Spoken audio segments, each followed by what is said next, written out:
What up, everybody? YouTube Live. Mm. What what night is it right now? It's Thursday, October 15th, 2020, and it's the premiere of Star Trek Discovery New Season 3. I know it's been a while since Season 2. What was it? Like last year's January, if I'm not mistaken? So, yeah. Um, it's been a while. But if you recall, I did do a weekly live review like this for the show because I'm a big fan of Star Trek in general. I grew up with The Next Generation, that's my favorite. But I also like this latest one, this Discovery. And so I want to start that again, every week, talking about Star Trek Discovery for those of you who want to listen to it. I know not all of you not all of you are Star Trek fans. A little bit of a tongue twister. Um, so tonight's episode is called. Let's get the title here on the screen. That Hope Is You, Part 1. Whoop whoop. So, Michael Burnham's back. Hello. And if you recall, my fellow Star Trek Discovery fans, they shot up all the way into the future. When exactly? It's supposed to be, let me get this year right. 3188. The year 31. I want to make sure my eyes are not, deceiving me. It's 3188. And I think they shot up around about 960 years into the future. Around that. My math could be off a little bit.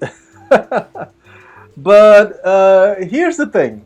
None of that matters because the moment that actor David Ayaja, I don't know how to pronounce his last name. Let me get this right. David Ayala, Ayaja, Ayala. There you go, David Ayala. The minute that he took off his shirt and he flaunts his like freaking six-pack abs, it's just like gone, knocked out of the park.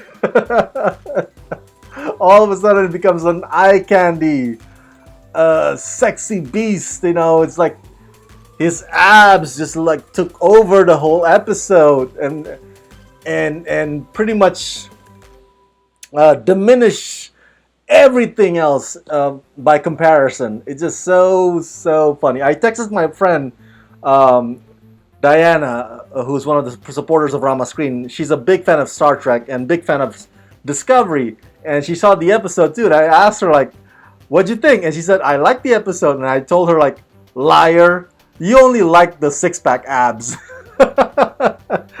She said, "Yeah, that's a bonus point." um, Alex Mullen is here. Sup, Rama? Is this better than Raised by Wolves or The Expanse? I don't know if better is the word for it. I think your question is similar to like the question of which one is better, Star Wars or Star Trek? I'm like, I got love for both of them. I'm a big fan of Raised by Wolves.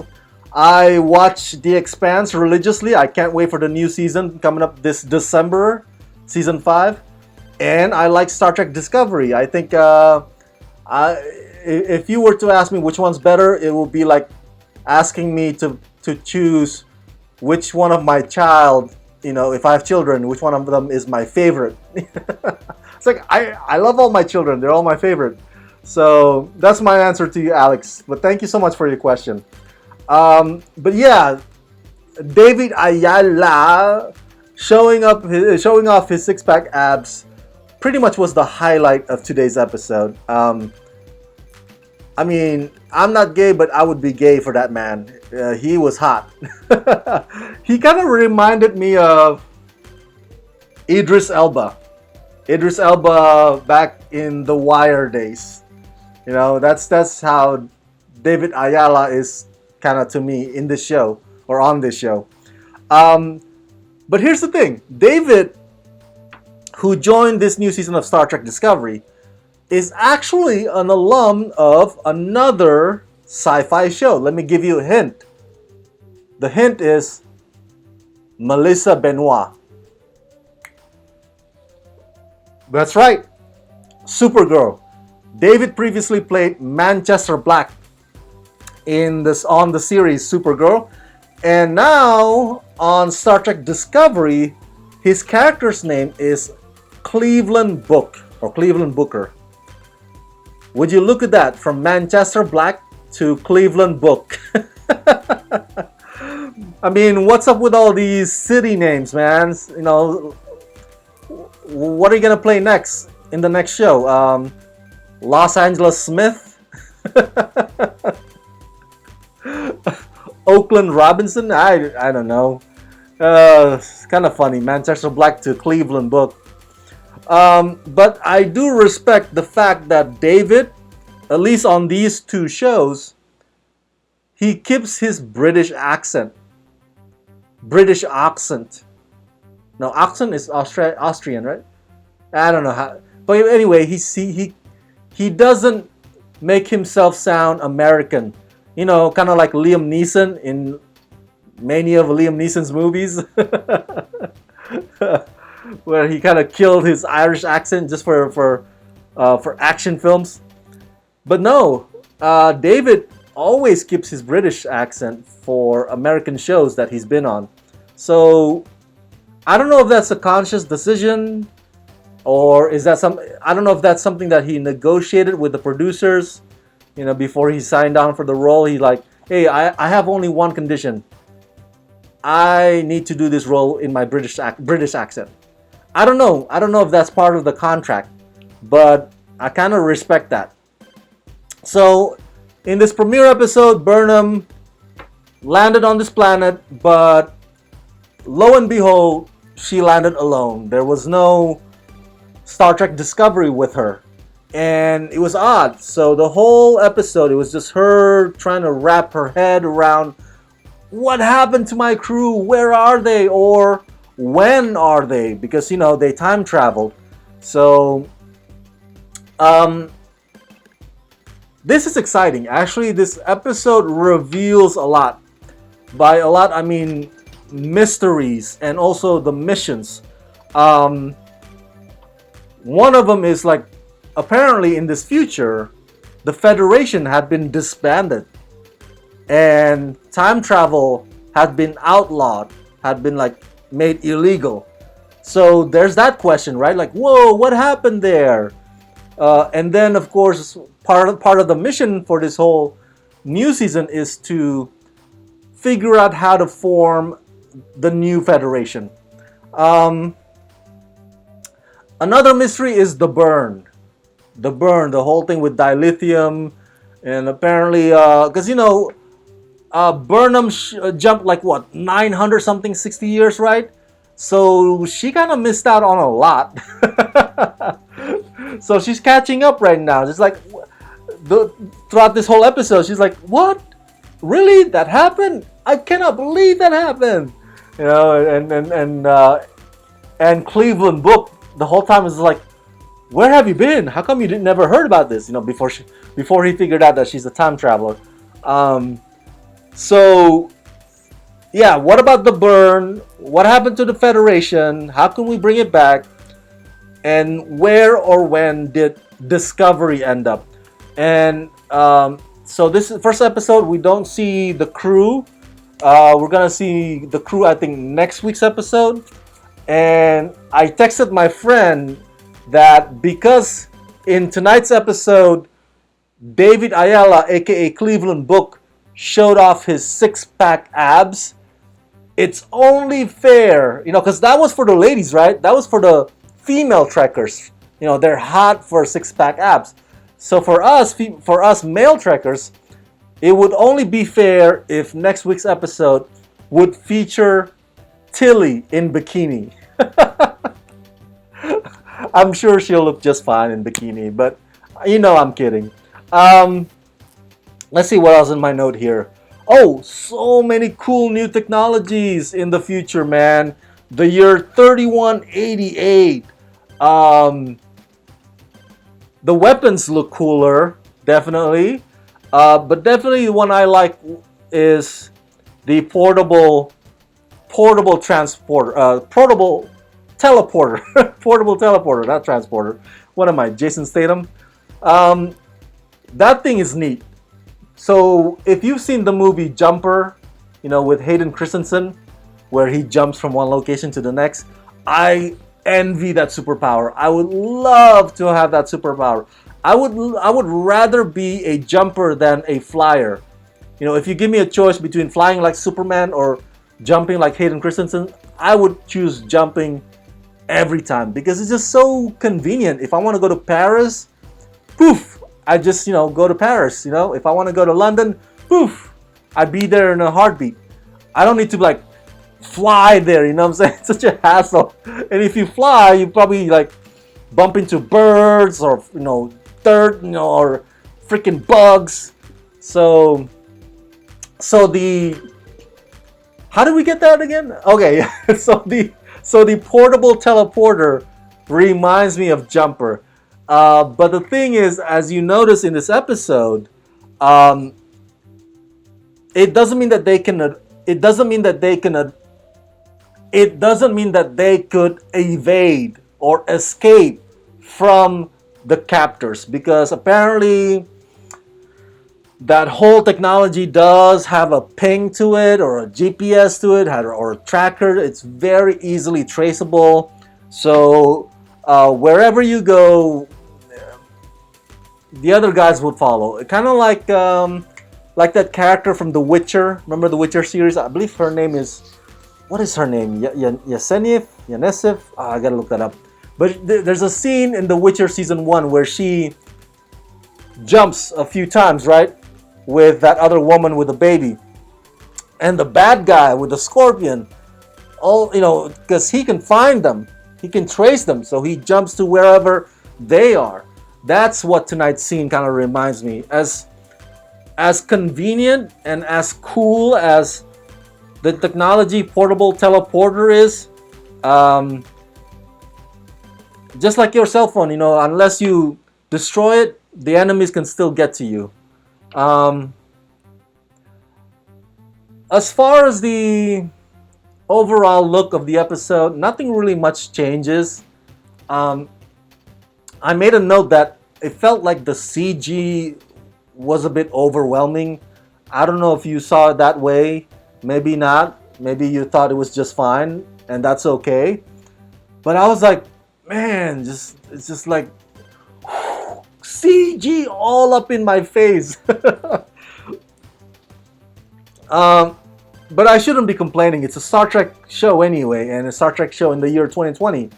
But still, a part of me kind of like, oh, I think that particular scene could have been done with practical effects. It doesn't have to be all CG all the time. The truth serum scene is also another highlight next to the six-pack abs. The scene where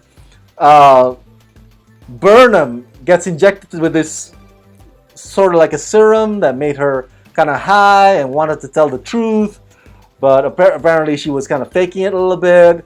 But that scene was effective in lightening the mood a little bit, kind of like a minute of comic relief by Burnham. I like it very much. Let's see what else here. Oh, okay. I made a note that Cleveland Book makes a living by being a courier or a deliverer. I think that's it. Those are all the notes that I have. I just want to finish with this. There's a lot of Star Trek fans who are still divided when it comes to Discovery.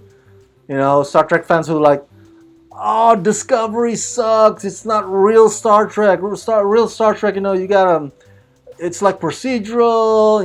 You actually pay attention more on the camaraderie and relationship and like, you know, because they harken back to Voyager, Deep Space Nine, and the Next Generation, which I get. I totally get.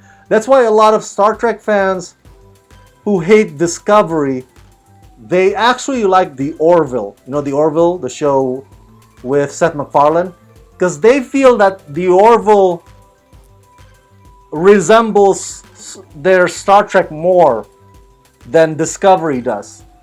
You know, the Orville kind of like takes after the tone and the feel and the vibe of Deep Space Nine, the Next Generation, the original series. You know, that's why when they watch the Orville, it's like, oh, that's kind of like the Star Trek that I grew up with. Whereas this Discovery is like, they look at it, it's like, what is this? And it's, in a way, it's kind of understandable because it is different. You know, it's very cinematic, long story form, and like I said, it's heavy emphasis on the CG, and it's action packed, way more action packed than any other Star Trek installments. So I get why a lot of Star Trek fans don't feel the connection with Discovery that they do or they did with the other Star Trek series. I get it. But I still like Discovery. I can't help it. I for all the reasons that I just mentioned to you, and I just like the characters, man. I really do care about Burnham, and Burnham is the kind of character that I would follow to the ends of the earth. And much of that is thanks to Sonequa Martin Green's fantastic performance. She's so perfect in this role. So, hey, you know, you like what you like, right? And but unlike the haters, I have love for all the other Star Trek installments equally, except Enterprise. Enterprise was my least favorite. But no hatred. So yeah, just want to address that. Hey, let's get to the Twitter real quick before I hang up here. Let's see what the reactions of the premiere of Star Trek Discovery Season 3 are on Twitter. Let's see here. Black Lives Matter Twitter feed. Do you realize that Season 3 Episode 1 was basically 3 people of color and aliens, people in makeup? I don't remember one white face on screen. How refreshing. 90% of the episode was Michael and Book, 2 black actors killing it. That's true. It's a very astute observation. Alex Kurtzman, the showrunner, is proud to stand with LGBTQ youth against bullying today, every day. Okay.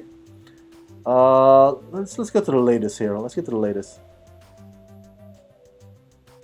No latest opinions on Twitter. We know today. We know what today is, don't we? Star Trek Discovery Season 3 launch day. A comment on the actor who plays, I believe his character's name is Sahil. We believe Adil Hussein deserves an Emmy Award for his amazing Star Trek Discovery work.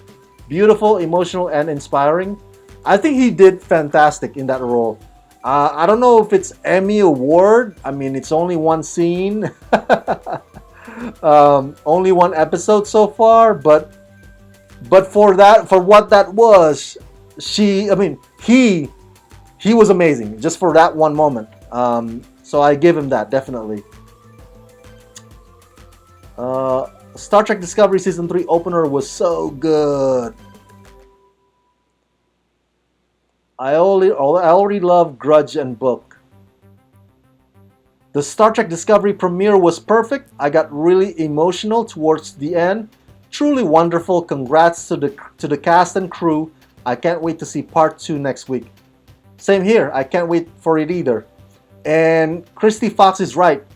The ending of this episode, this first episode of Season 3, was really sad, man. I almost, the moment with Sahil and Burnham and the banner, and I was like, oh, don't look at me, I'm ugly crying over here. It's so heartfelt.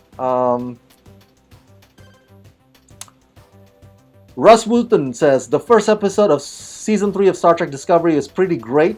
Looking forward to seeing where they take us. Hell yeah! Take us away! Kyle Burl says, just watch episode 1 of Star Trek Discovery. So great! Really looking forward to see how this all turns out.